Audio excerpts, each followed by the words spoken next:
ബിനീഷ് ആന്റണി ഇടുക്കിയിൽ നിന്നും ചേരുകയാണ്. ബിനീഷ്, ഇടുക്കിയിലെ എത്ര തദ്ദേശ സ്വയംഭരണ സ്ഥാപനങ്ങളിലേക്കാണ് ഉപതെരഞ്ഞെടുപ്പ് നടന്നത്? അവിടെ ആരൊക്കെയാണ് സീറ്റുകൾ നേടിയത്? സിറ്റിംഗ് സീറ്റുകൾ പിടിച്ചെടുത്തിട്ടുണ്ടോ? ഇടുക്കി മൂന്നാറിൽ രണ്ടിടങ്ങളിലാണ് തദ്ദേശ തെരഞ്ഞെടുപ്പ് നടന്നത്. മൂന്നാറിലെ 11ാം വാർഡും അതോടൊപ്പം തന്നെ 18ാം വാർഡുമാണ് ഉപതെരഞ്ഞെടുപ്പ് നടന്നത്. 2020 നടന്ന ഈ തദ്ദേശ തെരഞ്ഞെടുപ്പിൽ ഈ കോൺഗ്രസിൽ നിന്ന് വിജയിച്ച 2 അംഗങ്ങൾ കൂറുമാറി ഇടതുപക്ഷത്തിലേക്ക് പോയതാണ് ഈ തെരഞ്ഞെടുപ്പ് കമ്മീഷൻ ഇവരുടെ അംഗത്വം റദ്ദാക്കിയത്. ഇതേ തുടർന്നാണ് ഉപതെരഞ്ഞെടുപ്പ് ഇന്നലെ നടന്നത്. ഇന്നത്തെ വിജയത്തിൽ 2 വാർഡും കോൺഗ്രസ് വിജയിച്ചു എന്ന് വേണം പറയാം. 11ാം വാർഡായ മൂലക്കടയിൽ 35 വോട്ടിനും അതോടൊപ്പം തന്നെ 18ാം വാർഡായ നടയാറിൽ 59 വോട്ടിനുമാണ് ജയിച്ചിരിക്കുന്നത്.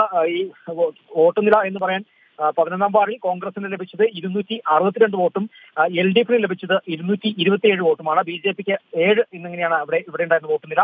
അതോടൊപ്പം തന്നെ 18ാം വാർഡിലേക്ക് വരുവാണെങ്കിൽ, നടയാറായ 18ാം വാർഡിലേക്ക് വരുവാണെങ്കിൽ കോൺഗ്രസിന് 531 വോട്ടും LDFിന് 472 വോട്ടുമാണ് ഉണ്ടായിരുന്നത്. ഏതായാലും 11ാം വാർഡിൽ ആകെ 496 വോട്ടും 18ാം വാർഡിൽ ആകെ 1003 വോട്ടും പോൾ ചെയ്തിട്ടുണ്ടായിരുന്നു. ഏതായാലും ഈ 2 വാർഡും കോൺഗ്രസ് തിരിച്ചുപിടിച്ചതിൽ വലിയൊരു ആഹ്ലാദ പ്രകടനം തന്നെയാണ് മൂന്നാർ ടൗണിൽ കാഴ്ചവെച്ചത്. കാരണം ഈ 2 അംഗങ്ങൾ കൂറുമാറിയതോടെ UDFിന്റെ ഭരണം നഷ്ടമായി LDFിന് ഭരണം ലഭിക്കുകയായിരുന്നു. അന്ന് തന്നെ ഈ നിലവിൽ ഈ 2 വാർഡിലേക്കുമുള്ള തെരഞ്ഞെടുപ്പ് നിർണായകമാണ്. അതായത് ഭരണത്തെ സ്വാധീനിക്കും അല്ലേ? തീർച്ചയായും ഭരണത്തെ സ്വാധീനിക്കാനുള്ള ഒരു സാധ്യതയില്ല. കാരണം ഇതിൽ ഈ ഉപതെരഞ്ഞെടുപ്പ് നടക്കുന്നതിന് മുന്നോടിയായിട്ടുള്ള കക്ഷിനില എന്ന് പറഞ്ഞാൽ കോൺഗ്രസിന് 11ഉം LDFിനും 8ഉമാണ് കക്ഷിനില ഉണ്ടായിരുന്നത്. അത്തരത്തിൽ LDF ഈ 2 വാർഡുകൾ പിടിച്ചടക്കുകയായിരുന്നെങ്കിൽ, ഈ 2 വാർഡുകളിൽ വിജയിക്കുമായിരുന്നെങ്കിൽ LDFിന് 10ഉം കോൺഗ്രസിന് 11ഉം കക്ഷിനിലയാൽ നിൽക്കും. എങ്ങനെയായാലും ഭരണം UDFിന് തന്നെയായിരിക്കും ഭരണം ലഭിക്കുന്നത്.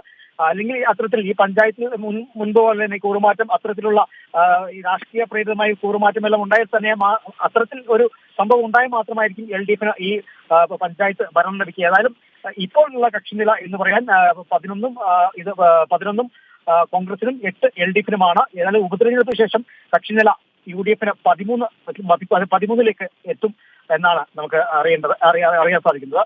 ഏതായാലും ഈ ഭരണം പഞ്ചായത്തിലെ ഭരണം കോൺഗ്രസ് തന്നെയായിരിക്കും എന്നതിൽ യാതൊരു സംശയവുമില്ല. നിമിഷം.